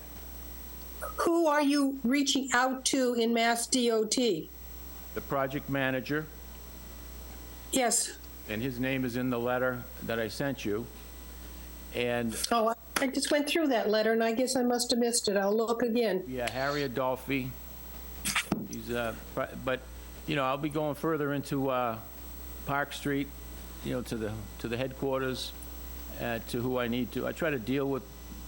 He's the first guy on the line, so it's like I don't want to try to step on him. I just want him to think about it and be practical. But if he doesn't want to be practical, I'll go find someone else. Thank you. Josh, what type of leverage do we have having to have another public hearing on this project? Actually, if you'd like, I could speak to the project, some of the conversations that me and Mike have had, and some information that I've pulled together, if you'd like. Yes, please. Okay. So I'm going to share my screen here, and in no way am I speaking on behalf of MassDOT. This is just the initial presentation that Mr. Linehan had attended. So, and I can make all this information available to the public on our website if that's what we'd like to do moving forward. But MassDOT held a public hearing in late April where they talked about what their goals were moving forward, and here you can see they have the project manager, some other DOT staff listed. There was a representative from Wareham. It was the assistant town planner who is no longer with us. So I really don't know what was discussed at the meeting. And really, I really had no invitation to this meeting either. So I was a bit surprised to learn about all this. But, a few things they talked about in that initial meeting. Location, goals and improvements, some things like that. And again, I'm not gonna go through their entire presentation for them, but I think there are some key things that we should pull out of this. So, they highlight the project area. they talk about a timeline of, kind of what they've been doing and where they expect to be. The state has a list of dams, and they rate those dams based on how hazardous they are, what kind of condition they're in, and if it was to fail, what kind of impacts it would have downstream or moving forward. So this was their initial timeline up into the present, and this project really has a lot of things going on. It has the bridge, the spillway, the fish ladder, and improvements to the road, including pedestrian paths and bike paths alike. So in this PowerPoint, they talk about the dam condition and what kind of monitoring they do for it, and they assess the fish ladder as well. They talk about their project goals. You can see them. And then they kind of go on to what kind of designs they've Sorry. So. That is what they propose the final project will look like? This is a rendering of what they're envisioning. Okay. Yeah, I can have a bike path for 200 feet on a one-way Route 28. Okay, understand. Yeah, and I don't want to speak for the planning board or any type of things that are happening outside of our jurisdiction, but I think there's goals to increase pedestrian and bike traffic along those routes. So I think looking forward it's hard. I've never heard of this project. It's hard to believe, married to a selectman, going to zoning and planning meetings, that I have never heard of this. I can't believe my head is that far in the sand. Yeah, I would agree. I'm surprised that it was never forwarded to my department either for this special meeting. So, wow. Thank you to Mr. Linehan for making us aware of this, and I think. Thank you, Mike. Appreciate this one. Yep, that was the main goal of this discussion tonight. So, some of the alternatives they looked at. Again, I'm not trying to present for Mass DOT. I'm just sharing some information that I found. So Yeah, it's a nice PowerPoint, but Yeah. when they said alternatives, it's not the same alternatives as I'm talking about. It was alternative on the design of the actual, that's right. That's the dam, the new dam. It's pretty spectacular if you ask me, but the alternatives they're discussing are, types of fish ladders Yeah. and what the dam Right. can look like, not alternatives to the project construction and related impacts. yeah, they don't mention anything about the drawdown in that PowerPoint. Right. I have it from the transcript. But Josh, go back one. Up. Wait, stop.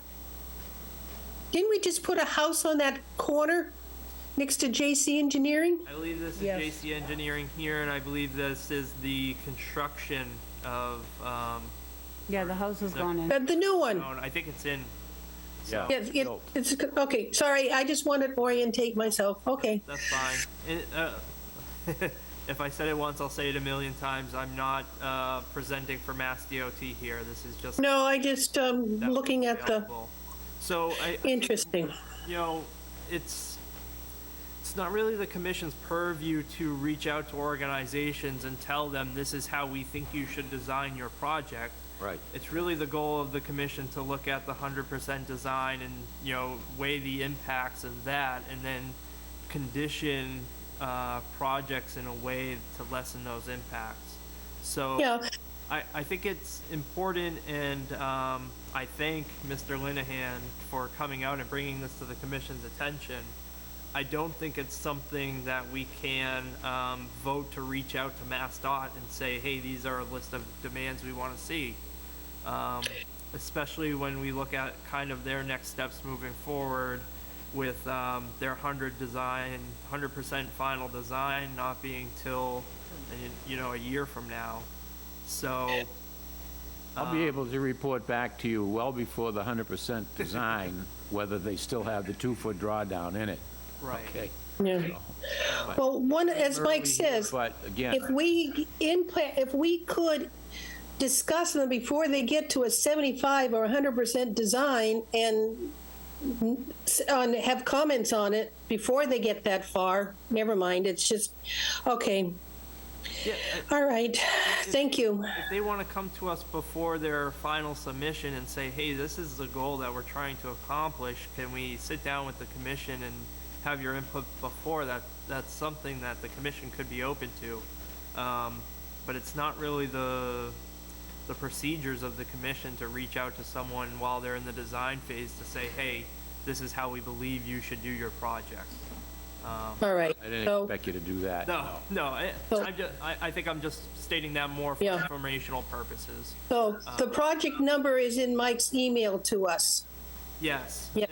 and again, I can share a lot of the information I found.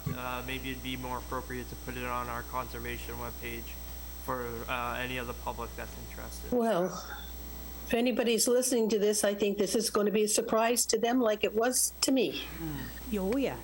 So, I'll be making the rounds as we go here, but ideally, like I say, at some point, they're going to hopefully realize that, we didn't realize there was this many impacts to the cranberry bogs, to nature, to this pond itself, the history of this pond, and hopefully they'll come in to you with a nice, small, disturbed area, and that's it, you know? Now, I have a question for you. Doesn't Glen Charlie Pond feed into Agawam Pond? Yes, but it's upstream. It's upstream. Would never have any, the It's not going lowering to have of, any impact on Glen Charlie Pond? the lowering of Agawam would not affect anything. No? Okay. So, I also have a question for you, too. Recently, there's been major flooding to hit Providence, Rhode Island, and Leominster was hit big time with, what, a foot of flooding, I believe, last week. Have we heard about any hazard mitigation plans at all in the event that you take 2 feet of water away from a pond and this region got hit with a similar disaster like that? Well, I mean, that would be something you could ask them to produce. I mean, I've been there 12 years. I don't have a long history on the pond. Now, dams were installed for multiple reasons. I mean, irrigation, businesses, factories, and so forth, and also flood control. And the way this pond works, they have, 2 spillways, and they have boards. And they set the boards at the normal height of the pond, and it stays that way.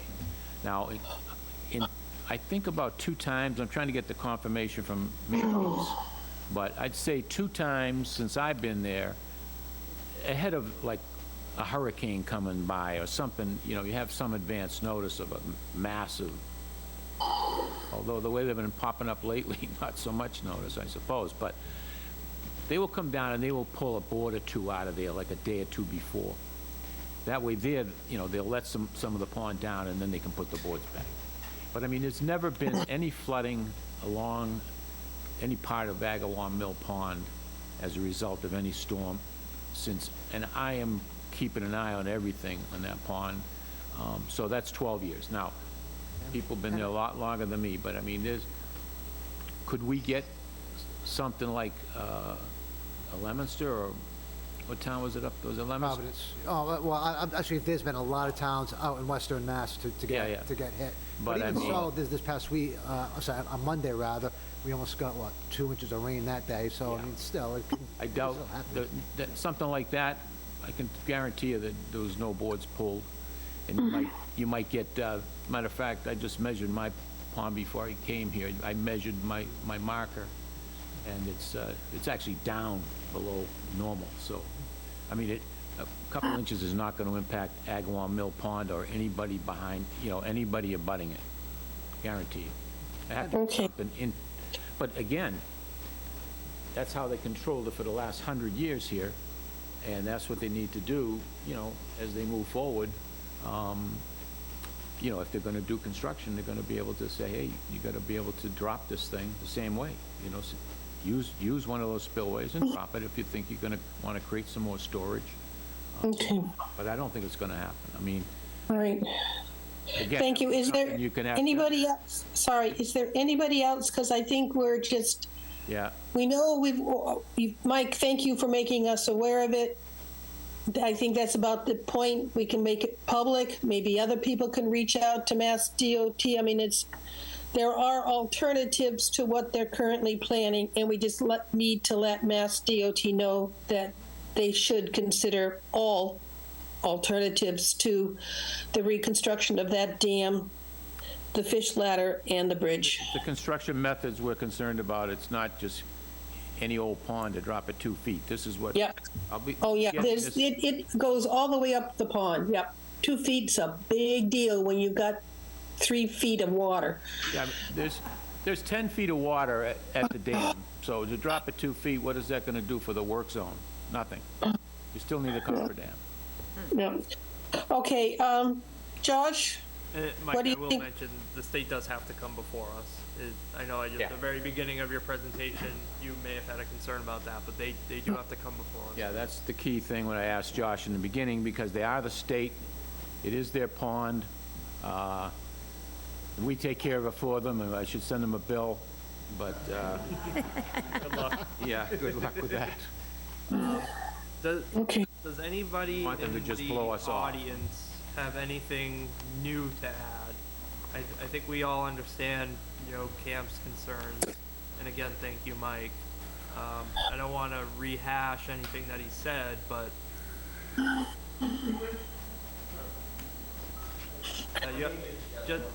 come up to the mic and identify yourself. My name is George Bowen, and I am president. Yeah, sorry, you have to sit down and identify I have to yourself. sit down? Okay. Just Okay. get friendly with No, the mic no, there. I know, didn't George. intend to do that. He's but not, I told you, there's two other associations other than us, he's at. I am president years? of the Agapine Community Association. We've been in existence for over 60 years, okay? Many of our members do not own waterfront property, but we own 4 rights-of-way to the Agapine Beach and Spectacle Pond. Sure. Okay? And we are 100% behind what Camp is trying to do. If you do it the way they're trying to do it, it's going to put us out of business. Understood. Some of our members their boats are going to be sitting in mud. Our beaches are going to be unusable. Yep, I think it's safe to say that the commission is not in favor of what Mike believes they're proposing, so. So, that's Agapine Association, 100%. We have 60 to 80 members in the association all around the Glen Charlie area. Understood. Okay? Anybody from Agawam Lake Shore wants? Okay, thank you. Mike? And Mike's, is a member of, what is it, Agawam Lake Shore Community, what is it? Again, it's another, they're more social organizations Sure. than, ours is, we only do one thing, is kill weeds. Gotcha. Yeah, throw some letters out and try to figure out the association name after that. Okay, my name is Mike Bauer, and I've lived right across the street from Mill Pond for 40 years. And the only thing I can add here is there was a concern of, has there been any flooding throughout history? I'm not aware of any time in that 40 years that Agawam Mill Pond has suffered flooding conditions. And we've had some major storms through those years. Not the least it was Hurricane Bob, I can remember. But even so, that's the level of the lake has been very uniform through the years. And it's pretty obvious to anybody that looks at it that dropping it by 2 feet for 2 years, whatever it is, would be absolutely devastating. Sure, to the environment. understood. Yeah. Thank you, Mike. And So- I can't speak to Wareham, 10 or 15 years ago, but I know in 2010, it was a very wet spring, and that really affected a lot of the towns in southeastern Massachusetts. And you don't think there was any concern for the pond back in 2010? I was here then. No, I wasn't, that's before me, I'm sorry, 2 years before I moved in. No, okay. And then I remember, I'll put it Yeah, back. and again, I think we're kind of talking 2 different spectrums here. I think the concern of Camp and all of you that abutted is the lowering of the water, not potential increase.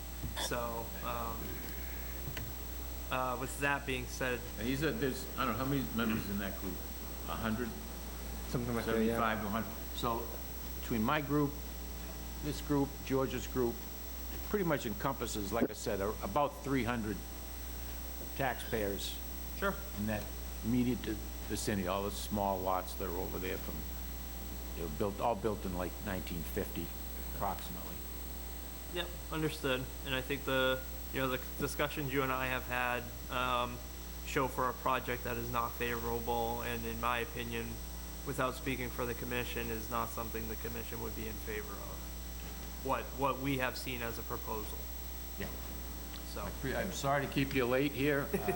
Josh put me on the tail end of the thing, but I still got people to show up. No. I mean, there was people, I could have had a lot more. And I said, no, we're not coming up here to make any kind of scene. They don't know anything about this project. No. So we're just going to educate you, and appreciate the time I spent with you a couple times on the phone and in person, so. Yeah, we appreciate everyone coming out, and if there is going to be a bigger showing by all of your groups at future meetings, let me know so I can reschedule into a different I room. hope that never happens. Somewhere that can accommodate all of us. Right. But, no, I think it's something the commission will definitely keep an eye on moving forward, and thank you for bringing it to our attention. Thank you for your time. Thank you very much. I'm glad you watch out. All right. Is that it for business? I know we did a bit of jumping around, but I believe that concludes our meeting, Sandy. Is anybody going to the, what do you call them? Programs, educational, The at Devon? MACC, is that what you're talking about, MACC? Yeah, that's it. If you could talk outside of the room, please.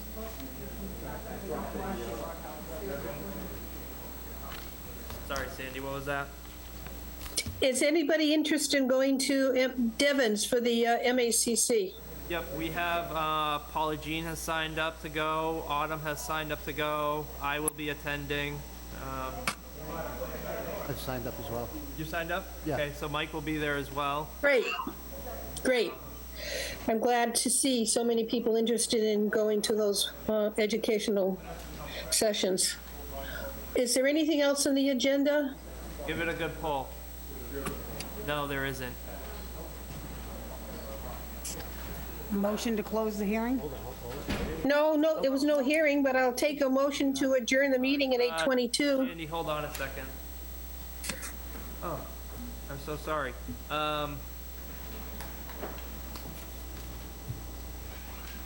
You're right, I did not know that you got my enforcement letter. I'm sorry. We will continue you to the next meeting. Is that okay? No? Okay. The concern is, all right, sit down and identify yourself and we could talk about it tonight. Sandy, this was... I appreciate it. No, thank you for coming. This is an enforcement order that I gave out, Sandy, for 3 Quail Lane. It looked like you had reconstructed your dock. It looks Yes. like it's a new construction. It looked like it had disappeared for a few years, but there was something there prior, is that correct? Yes. So what the enforcement order is, it's the unauthorized construction of the pier within the coastal bank in Saltmarsh. Like I said, there was a dock there, but it had disappeared for a few years. That's kind of what the aerial images indicate. That would be correct? Yes. Do you know if the previous dock had ever had any type of licensing? Yes. Oh, so you guys have a Chapter 91 for We the... have an engineered plan approved by the DEP, Oh, okay. and we've been, the house is paying taxes on it. Oh, okay. So the Would you like to look at? Yeah, please, if you have that information. Talk to me about the construction of the new pier. How was it constructed? What kind of, how are the piles driven, that kind of stuff? What's holding it to the ground? Hand dug. Hand dug. Went in accordance to that engineered plan. Okay.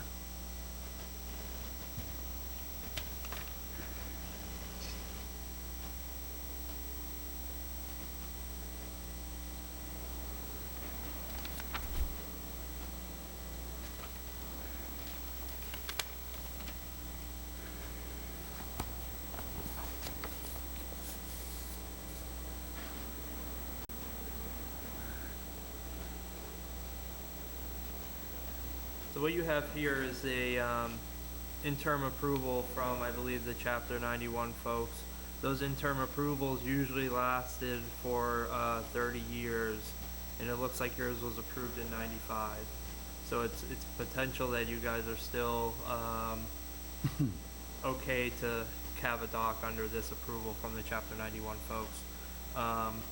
The construction of the pier that you just built still would have needed a notice of intent through the Conservation Commission because you were doing work within our jurisdiction in the resource area. So I think maybe it would be best if you gave me some time to look into the Chapter 91 permit that you have here. It should be recorded with the Registry of Deeds with a little bit more information than these 3 pages. And we should talk offline and figure out the best way to move forward if you're okay with that. Sure. Okay. We're not around here during the week. Fridays or something work? Or? That's fine.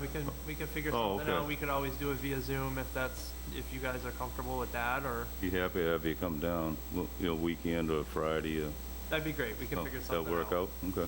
So why don't, so Sandy, let's continue this enforcement till our next hearing. Well, it's not even on the agenda, so we have nothing to continue. Yeah, you're correct, sorry. Let me work with these folks and I'll, figure out our next steps forward. Okay. Does that seem, let me- Does that take care of everybody in the audience? You got mine too, okay. I think we tried to talk about yours earlier and you might not have been here. What address is yours? Oh, sorry, okay. Come on up. I didn't hear back from anyone, so I didn't know you were showing up. Understood. Okay.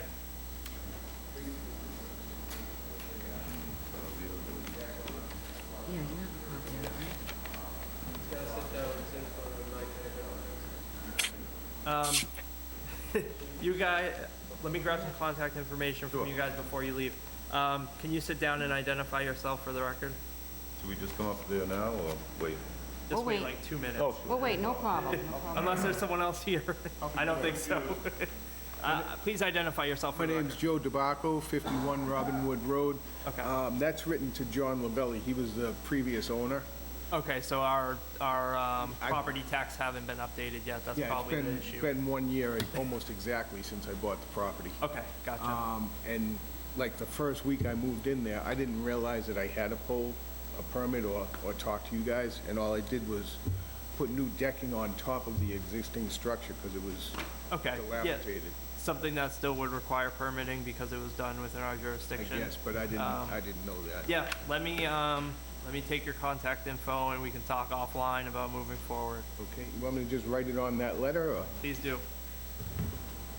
Okay, is there anyone else here that we don't know about? Okay, I think we're good. Sorry about that, Sandy. I think we're ready to close our hearing. Motion to adjourn the hearing, Second. the meeting? I have a motion to close the Adjourn the meeting at 8:28. All in favor? Aye. I'm not polling. Everybody say aye. Aye. Good night. Thank you for attending.